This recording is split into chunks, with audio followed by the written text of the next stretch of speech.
The asphalt was still radiating the day's heat when the engine sputtered and died on a desolate stretch of Route 42. It was 11:47 p.m. Sarah Miller reached for her phone, only to see the dreaded 1% battery flicker and vanish into a black screen. She was 3 miles from home, surrounded by nothing but the rhythmic chirping of crickets and the suffocating darkness of the pines. 10 hours later, her car was found idling on the shoulder, driver's side door flung wide open, her purse still on the passenger seat, and a single, muddy heel lying 50 yards away in the brush. Sarah Miller was gone. But as the investigators would soon learn, she didn't just disappear into the night. She was hunted. To understand the tragedy of Sarah Miller, we have to look at the life that was meticulously being built before it was violently dismantled. Sarah was 24, a pediatric nurse with a laugh that could brighten the dimmest hospital ward. She was the kind of person who texted her mother when she arrived at work and when she left. October 14th was supposed to be a normal Friday. She had finished a grueling double shift, grabbed a lukewarm coffee from the gas station at the edge of town, and started the 40-minute trek to her apartment in Oak Creek. The town of Oak Creek wasn't the kind of place where people vanished. It was a locked-door community, or at least it used to be. The geography of the crime scene is crucial. Route 42 is a transitional road. It bleeds from the suburban sprawl into a dense, unlit forest corridor known locally as the Throat. There are no streetlights here. No CCTV, only the towering oaks that seem to lean over the road, swallowing any light from the moon. Sarah had driven this road 1,000 times. She knew the curves, the potholes, and the places where the radio signal would inevitably fade. But she didn't know the silent predator that had been lying in wait, observing, planning, and finally, executing its chilling intent. The first signs of something amiss emerged not with the discovery of the car, but hours earlier. Sarah's mother, Evelyn, had called her at 11:30 p.m., a ritualistic check-in after her daughter's late shifts. No answer. She tried again at 11:45 p.m., then midnight. Each unanswered ring carved a deeper pit of dread into Evelyn's stomach. Sarah was meticulous, almost pathologically so, about communication. A missed call was an anomaly. Multiple missed calls were a blaring siren. By 6 a.m., Evelyn was at the Oak Creek Police Department, her voice trembling as she described her daughter, her car, and her growing terror. Sergeant Miller, a grizzled veteran with 25 years on the force, initially tried to reassure her, suggesting Sarah might have just fallen asleep, or perhaps stopped at a friend's. But a mother's instinct is a formidable thing, and Evelyn's was screaming. It wasn't long before her worst fears began to materialize. The patrol unit dispatched to check Route 42 found Sarah's silver Honda Civic at 9:30 a.m., precisely where Evelyn had predicted it would be. The scene was eerily quiet, save for the gentle rustling of leaves and the distant hum of traffic from further down the highway. The car sat precisely on the shoulder, facing south, towards Oak Creek. The driver's side door, slightly ajar, swung lazily in the breeze. The engine was off, but the interior lights were still on, a silent testament to a sudden departure. Inside, Sarah's worn leather purse sat on the passenger seat, its contents undisturbed. Wallet, keys, a half-empty tube of lip balm. Her work ID hung from the rearview mirror. Nothing was missing, no struggle apparent within the confines of the vehicle. Yet the air thrummed with absence, a palpable void where Sarah should have been. The officers conducted a preliminary sweep, their flashlights cutting through the dense undergrowth adjacent to the road. That's when they found it, a single black high-heeled shoe, caked in mud, its strap broken. It was Sarah's. The finding confirmed what everyone had begun to suspect. This wasn't a runaway, or a simple breakdown. This was something far more sinister. The investigation began to unfold with a desperate urgency. Detectives were called in, the scene was cordoned off, and a massive search party was organized. K-9 units were brought in, their trained noses tracing tentative paths through the dense woods. Ground teams combed every inch of the forest bordering Route 42, shouting Sarah's name, hoping for any response, any sign. The forensic team meticulously processed the car.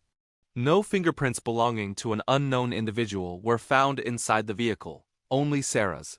This initially puzzled investigators. How could someone vanish from a car without leaving a trace? It suggested a calculated move, a perpetrator who knew how to erase their presence. Or perhaps someone Sarah knew, someone she might have willingly, albeit briefly, engaged with. The fuel tank provided the first concrete clue. It was bone dry. Sarah had run out of gas. This detail, though seemingly mundane, instantly reshaped the narrative. She wasn't abducted while driving, she was vulnerable, stranded.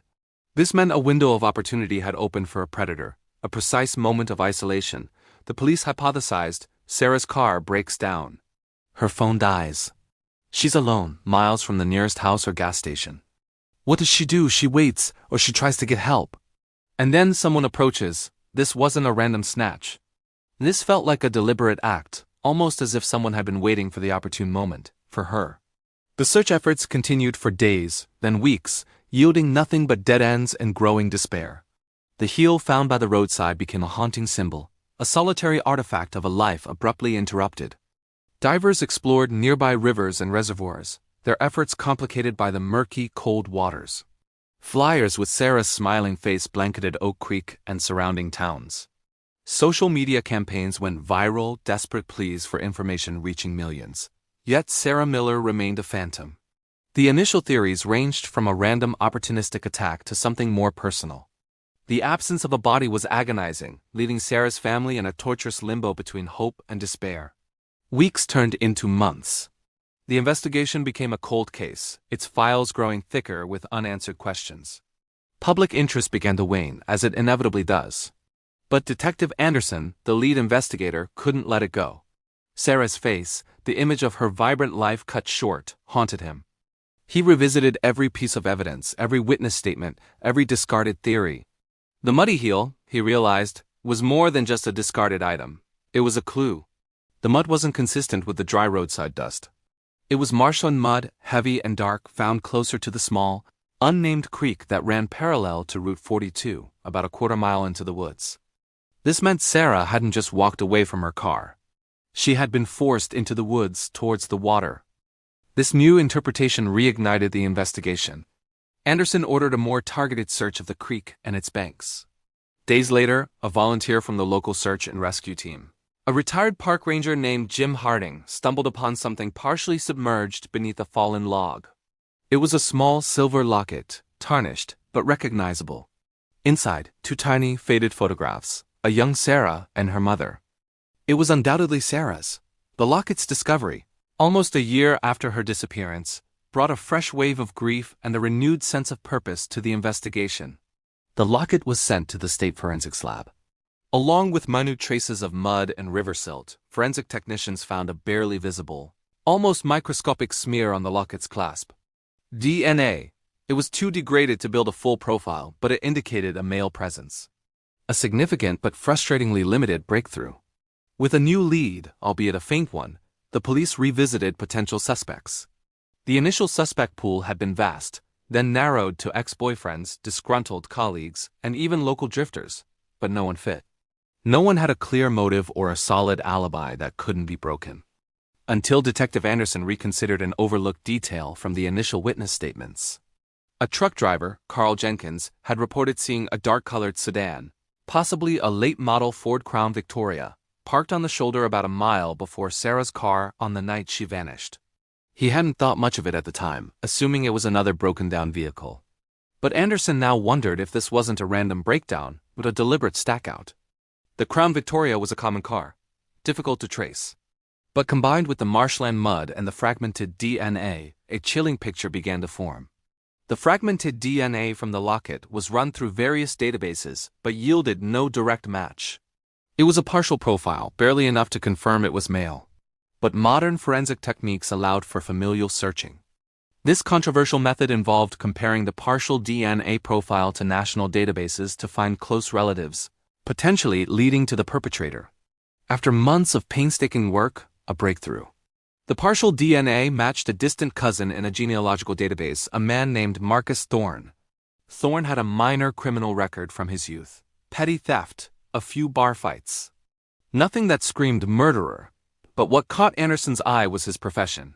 A former tow truck driver, now working for a local landscaping company. Tow truck drivers often frequented desolate roads, looking for stranded motorists. And Thorne's landscaping work meant he would be intimately familiar with the local terrain, including the marshy areas near the creek. Marcus Thorne lived a quiet, unassuming life, a stark contrast to the darkness now associated with him. He was a single man in his late 30s, known as a loner.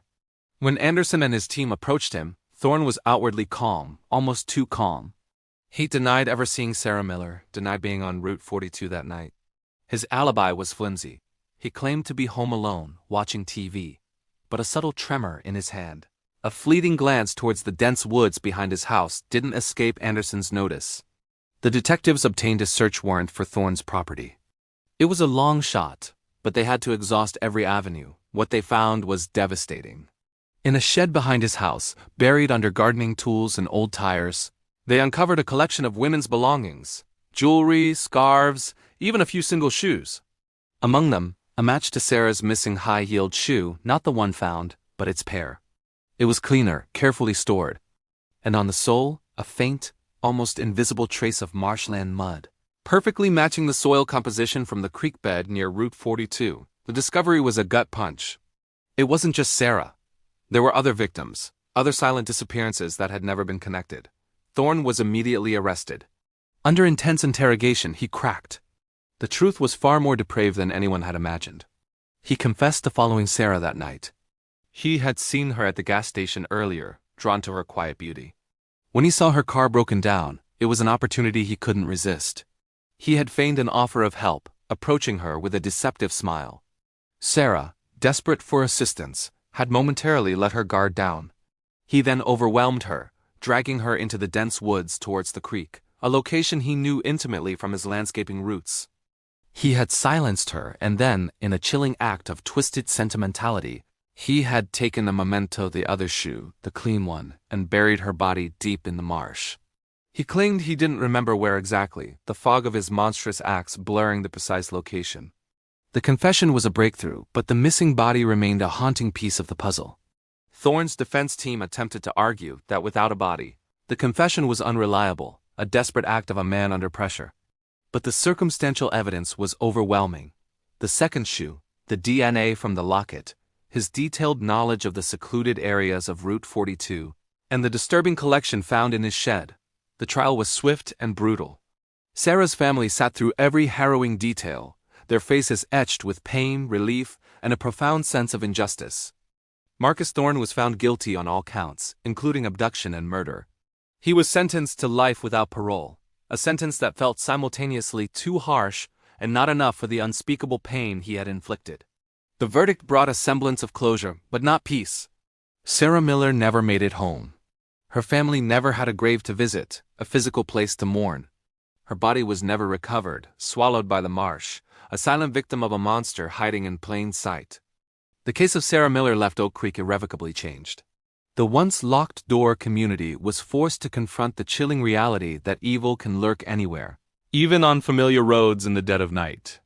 Her story became a stark reminder of vulnerability, of the dangers that can emerge from the shadows, and of the quiet heroes, the detectives, the volunteers, the forensic scientists, who relentlessly pursue justice, even when hope seems lost. The silence of the marsh still holds Sarah's final resting place, a secret kept by the whispering reeds and the ancient trees. We may never know the exact spot where she lies, but her memory, and the lessons learned from her tragic disappearance, continue to resonate. The question lingers: how many others did Marcus Thorne prey upon before Sarah? How many more mysteries remain unsolved in the desolate corners of our world? This is the grim reality of true crime, where the darkest fears of humanity often manifest in the most unexpected places. It's a story of a young life extinguished, a family shattered, and a community forever marked. What do you think, viewers? Was justice truly served when a killer is brought to light, but a victim's final resting place remains a secret? Share your thoughts in the comments below. And if you want to delve deeper into the shadows of unsolved mysteries and chilling true crime cases, make sure to like this video, subscribe to Midnight Crime Vault, and hit that notification bell so you don't miss our next descent into the dark.